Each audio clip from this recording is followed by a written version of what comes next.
This is the Wealthy Retailer Podcast with your host, Dan Holman. Every episode, Dan talks with a variety of retail experts, owners, managers, and so much more, sharing their expertise, their experiences, and the retail topics that matter to you, the independent retailer. The Wealthy Retailer Podcast is brought to you by Canadian Retail Solutions. Learn more at retailbycrs.com. Hey everyone, welcome to the Wealthy Retailer Podcast. I am your host, Dan Holman. And on today's podcast, we're going to talk about something we've touched on in the past, but we're going to take a bit of a deeper dive into the world of barter and barter pay. Today, my guest is Matt Hewson. And Matt has this great background that isn't just about barter pay. This is a guy that is a bit of a serial entrepreneur. He spent a lifetime in this entrepreneurial world. And from being that solopreneur to managing hundreds of staff in multiple locations, Matt's kind of done it all. He's spent 20 years, and you're going to see a picture, or you may be watching this video live. He doesn't look like he's done this for 20 years, but he has. And we're going to talk about now this new sort of toolbox that has evolved and become super relevant in our retail world. Matt, thanks for joining us on the podcast today. Much appreciated. Dan, you know what? Thanks. It's an honor. I appreciate it. And even just through our little, chatter beforehand, I'm very looking forward to this. So thank you. Yeah. So for those that don't know about Barter Pay, if you've been hiding under a rock and you haven't seen, some of the good work that Barter Pay's done and some of the connections that have been made throughout Canada, give us sort of the inside scoop. Talk to us about what Barter Pay is, where we've gone, what we can see coming forward. Yeah. So what it is simply this: we are the oldest form of currency in the newest technology base, right? So we're very grateful because the technology piece, it has caught up to the mindset and the industry of what organized barter is, right? So literally goat, chicken, switch, but in the modern era where you can use this e-commerce platform and really utilize it within the entire network, right? So it's not just a one-to-one barter or contra that people have done in the past. This is, far exceeds that. We have close to 5,000 members all the way across Canada right now, and happy to say that John and the corporate team are about to launch into the US. So that's just going to help compound the value, right? So we're excited for it, but realistically, it's just simply this: if you have something and it's not selling, utilize it to get something that you do truly need within your business, right? And in today's world, aging inventory or capacity within your schedule is something that is a great asset if it's utilized correctly, but is certainly a liability if it's just sitting there collecting dust, right? Yeah, and so we'll talk specifically perhaps about the exchange of inventory. So today, there are two challenges, I believe, in inventory. There is that retailer that has a glut in inventory and needs a way to move that inventory out. And then there's the retailer that is perhaps looking for some inventory, or in this barter exchange world, needing a service to help them move their inventory. So in the barter pay world, I don't have to trade inventory for inventory. I can trade inventory for exchange inventory for web service, for e-com deployment, for accounting, getting my grass cut. There's a lot of things that can be done here. Yeah, no, absolutely. And again, inventory for inventory is part of the model, but realistically, what we're wanting to utilize is that take the line item that is your inventory and offset some of your other cost of goods, So again, if you have a bookkeeper, great. We have multiple. We have accounting firms. Again, like you had mentioned, we have e-com platforms. We have all of these different services and tools that you can use and offset those cash costs by taking something that's already in your warehouse or in your shop. Mm-hmm. And so moving idle goods out of my store, can I be item specific, or is it line wide, vendor wide, size wide, or is it just as simple as I've got this item that I want to trade? Yeah. So all of that. We simply say this: as a new member of Barterpay, we want you to dip your toe first, get a feel for how the transaction works and who the members and the partnerships are. So if you have one specific item that you want to, again, offload, yes, let's do that. And then over time, our relationship, grows and evolves. And then at that point, you see how you can utilize the Barterpay credit very organically. And then at that point, you kind of, most retailers now within our group offer almost everything.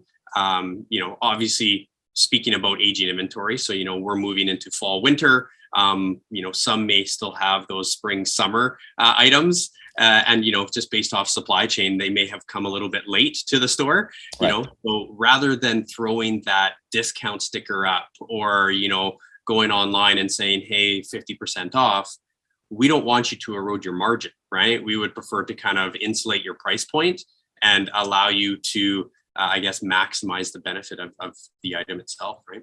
Yeah. Wow. Okay. Let's rewind. Now that we know a little bit more about Barterpay, talk to me about your background and how you became connected to Barterpay. How did this happen? Yeah, I love sharing this story. So I, like you had mentioned, serial entrepreneur. I started in the hospitality restaurant game years and years ago. Before I had the white beard, as much white in my beard, but it's just one of those things where, as a restaurant owner operator, I was bartering all the time. And obviously I need to be mindful of who I'm speaking to, because it was the unorganized barter, right? So, hey, my lights aren't working, I'll buy a beer and pizza if you can fix them, right? So that was my introduction to the unorganized barter or contra. And then fast forward, close to 15 years working with franchise groups and consulting firms and working with casinos and this and that. I was introduced to John Porter, the president and CEO of Barterpay, through a close friend of mine who is a restaurateur here in Edmonton. And he's like, hey, and like literally 11 o'clock at night, calls me up. I'm already in bed. He's like, hey, meeting with this guy. You definitely need to talk to him. And we literally met the next day.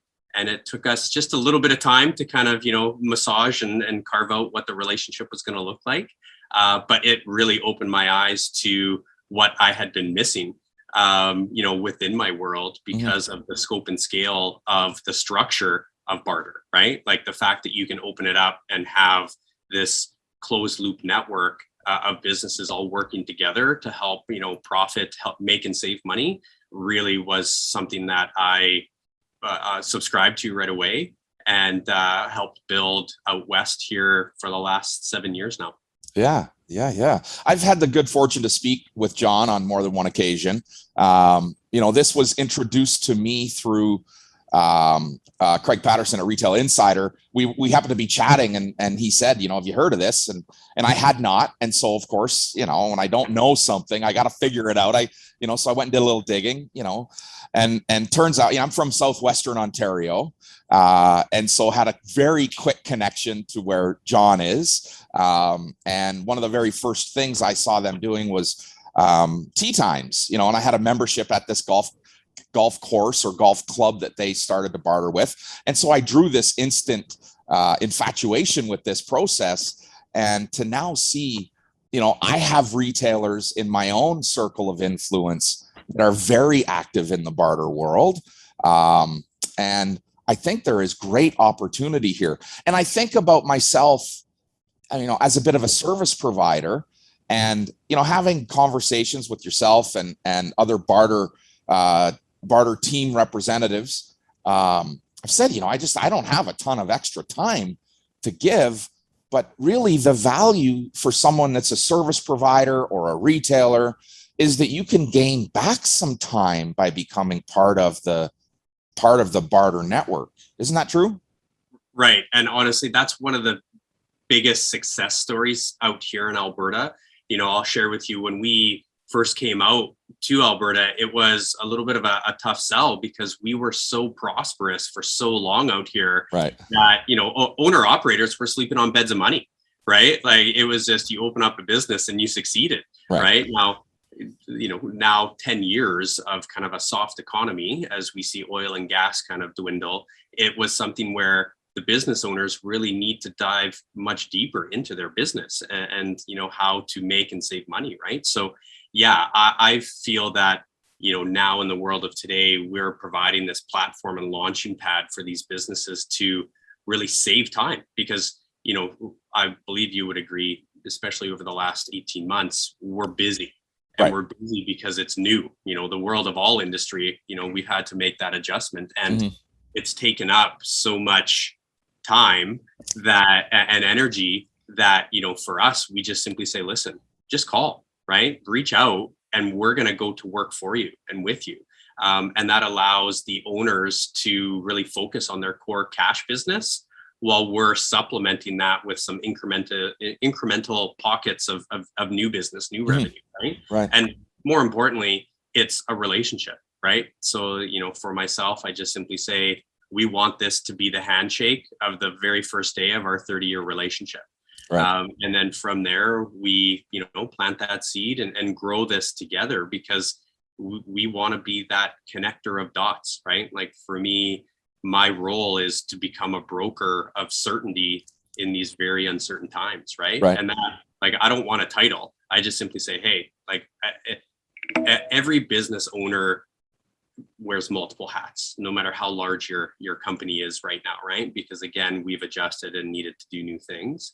But we want to be a part of that. And, whether or not we're a bolt-on directly to your company, or it's at arm's length and you utilize us as, through your CFO or your procurement, we're okay with that, because we know that we're going to be able to connect some of those dots for you, outside of, again, you just focusing on the path in front of you as the owner operator. Right. And so let's just work through, maybe in the most simplistic terms possible. I'm a retailer. I have some inventory that I need to get rid of.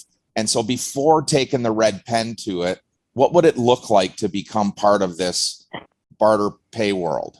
Yeah, great question. And let's just use real world. Obviously, we won't use any names, but we have a local retailer here that we've worked with for the last 6-7 months. Again, their inventory fluctuated. They had a glut, then they had none. Now they have a glut again. So we've now worked with them specifically to have kind of a closed door shopping event with our Barter Pay clients.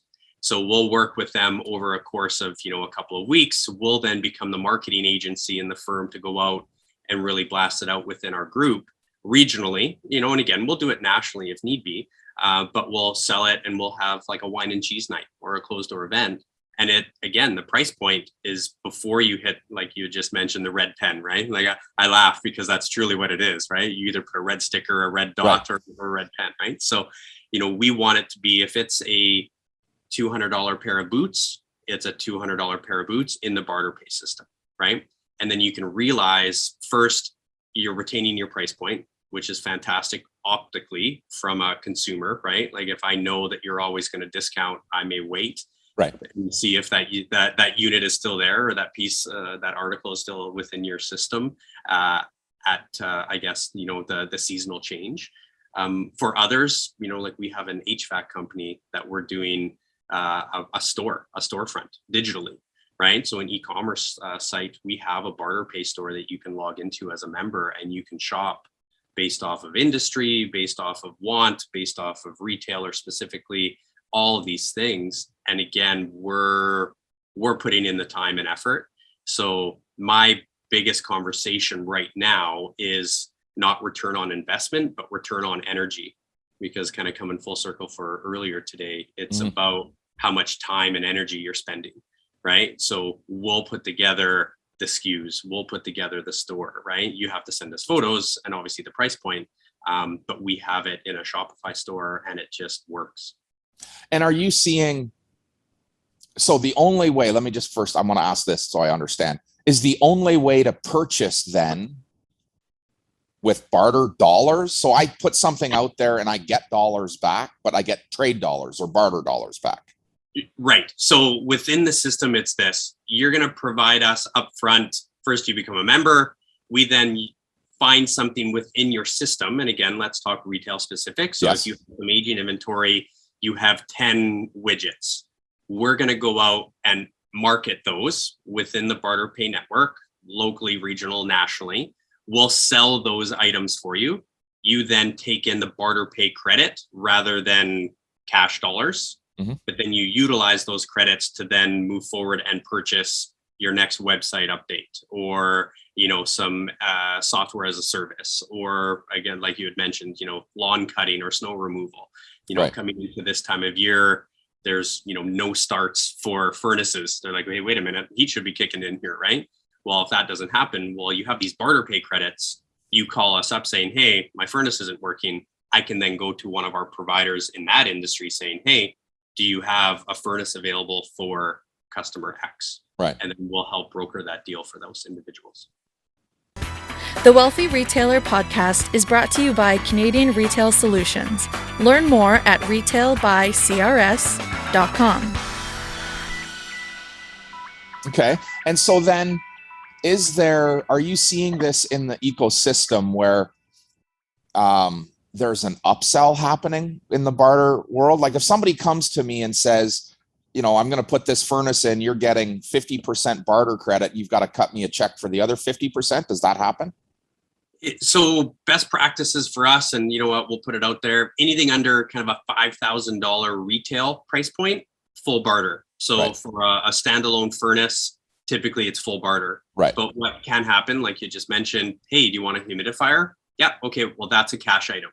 Or do you want a service plan where we come in every quarter and we take a look at your furnace, or duct cleaning, or this, that, and the other, right? So Right. yeah, we subscribe to do what you do within your business, which is you take your base invoice or transaction, and then from there you can grow that so that you have that upsell.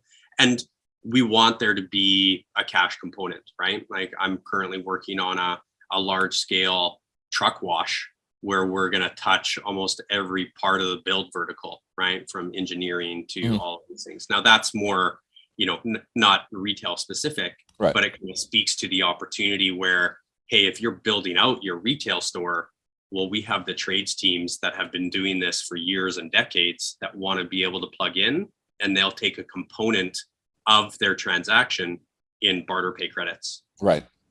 Okay. So here I am, a retailer. And do I have to sell the inventory, or do I just have to make it available to get barter dollars?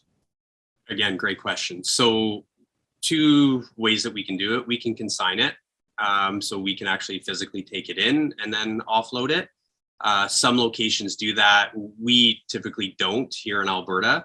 We want there to be that new introduction. We want you to meet other Barter Pay members. And we, again, pre-COVID, obviously would want it to be, a firm Right. handshake and a smile, right?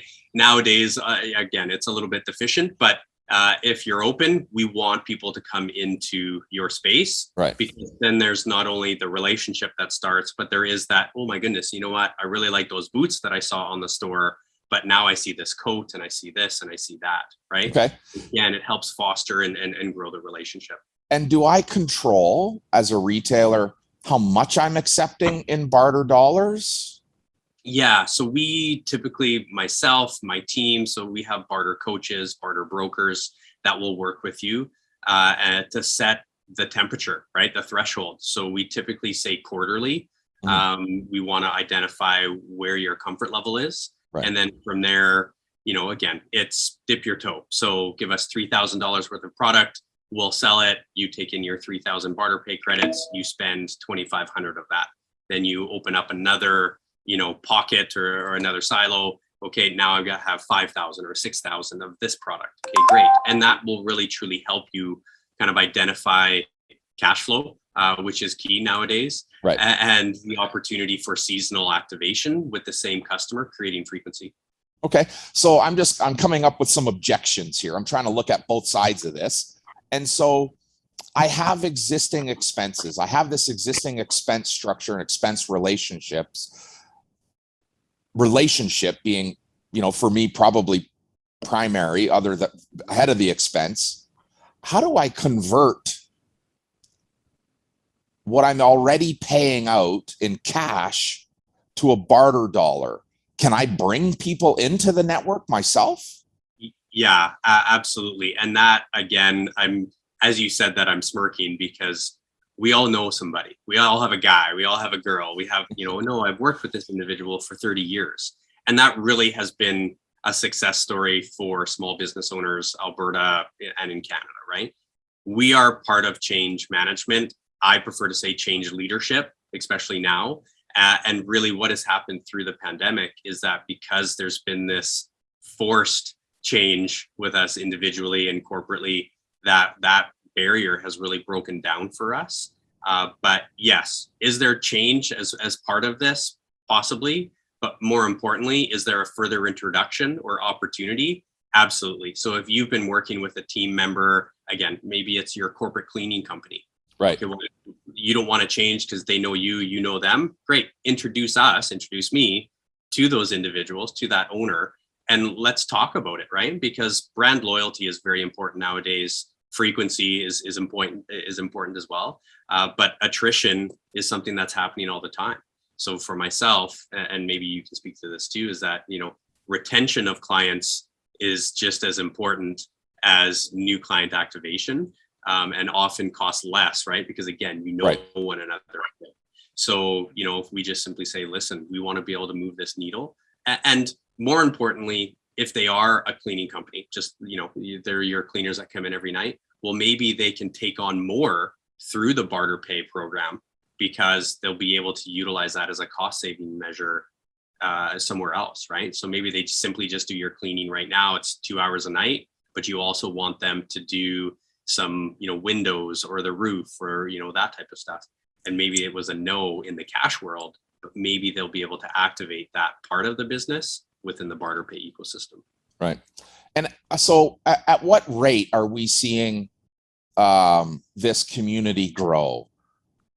Yeah. So early adopters are seeing some tremendous success out here. And again, like we've been around for almost 30 years, right? So I often speak to John and it's, I could not imagine doing what we do at the volume that we're currently doing when he first started in the mid 90s and like the fax and carbon copy days, right? Like, yes. Could not imagine it. So the app and the platform itself allows us to scale again.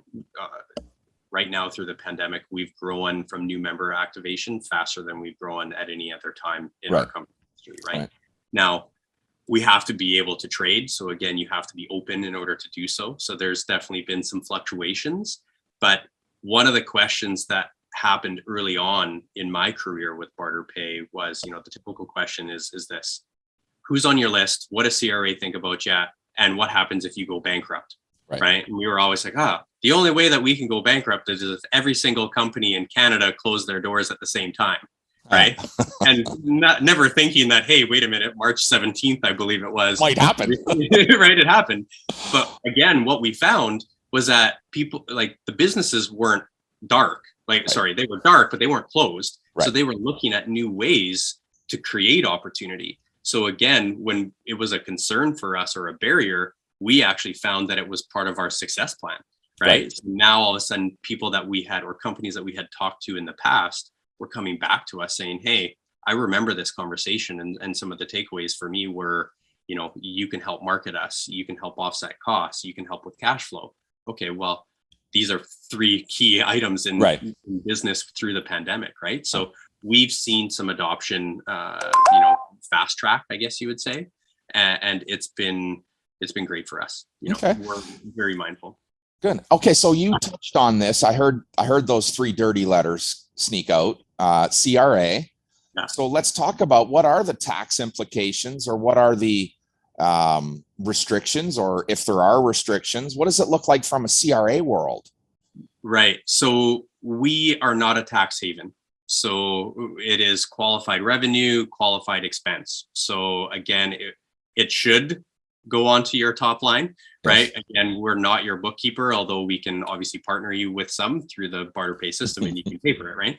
But so CRA is an ambassador for us because they want their piece of the pie, right? So it's been a positive relationship for the government and us because again, rather than it happen, ack and somewhat under the table or in a locker room somewhere saying, hey, can you do this? And we'll rub elbows. It's qualified income. GST is paid. GST is also expensed when you have that expense. Right.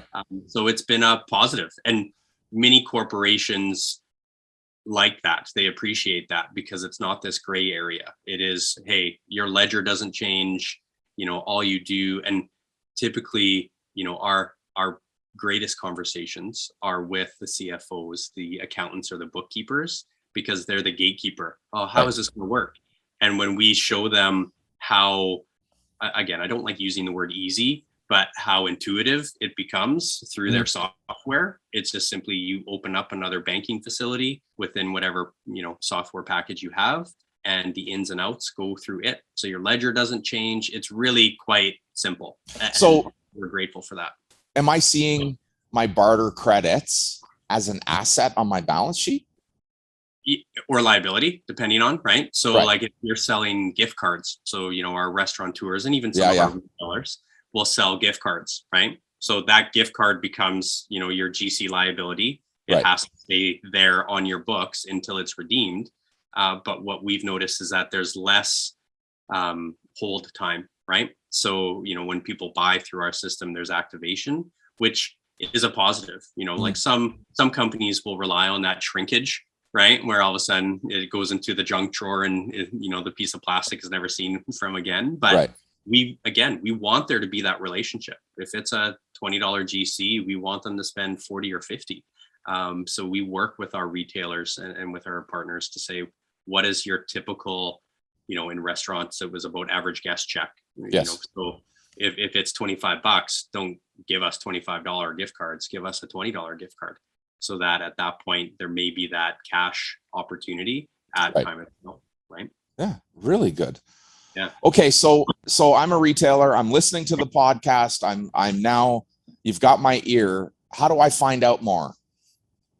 Yeah, so I would say this: go to barterpay.ca. There's so much out there right now, but we drive everyone there, and then at that point, you can kind of get the Coles Notes version. Although we're becoming more and more comprehensive online, just because we want to be able to share our message. But forward there and look, take a peek, and then you can actually click on the individual franchisees or the locations within Canada, and the one that's most relevant, and reach out, and we will absolutely, spend some time, whether or not it's virtually or in person if allowed. And I'll buy you a coffee. I'll buy you lunch, right? So franchises. So is each geographical area a franchise that's connected to the national network, or how does that relationship work? It will depend on location. So right now there are franchisees within the corporate structure, but at this point in time, we're growing based off of the cities that are already active or the territories that are already active. So again, for myself, I'm in Edmonton, but I operate all of Northern Alberta. Right. And, we have clients in Grand Prairie, all the way out like Minster, down to Red Deer and further. And then we say this: if you're interested, just plug in. We'll let you know kind of who would be the closest success story. And then we'll make sure that you are taken care of. Okay. And then one last question on that. If I'm connected with you, Matt, in Northern Alberta, am I trading outside of those boundaries? If you so choose. Absolutely. Oh, so okay. Again, the benefit with Barterpay and its ecosystem is that you can take a product here locally and become a national retailer overnight. Because we're motivated to help sell into the system, so those barter pay credits move, right? So yeah, you may be, and again, that's one of our successes, and something that we chat about often is that for a small retailer to scale into a regional or national platform, the cost associated with that, based off of finding partnerships, brick and mortar, all of these things, is mitigated because we'll launch your product virtually first, but we may find you a partner, a brick and mortar partner in Ontario or out in Victoria, right? And that relationship starts through our system, but can evolve within a brick and mortar facility as well. Nice. That's awesome. And so one last question on the US. You had talked about early on that John and the team were really getting ready to launch in the US. How quickly will we see that happen?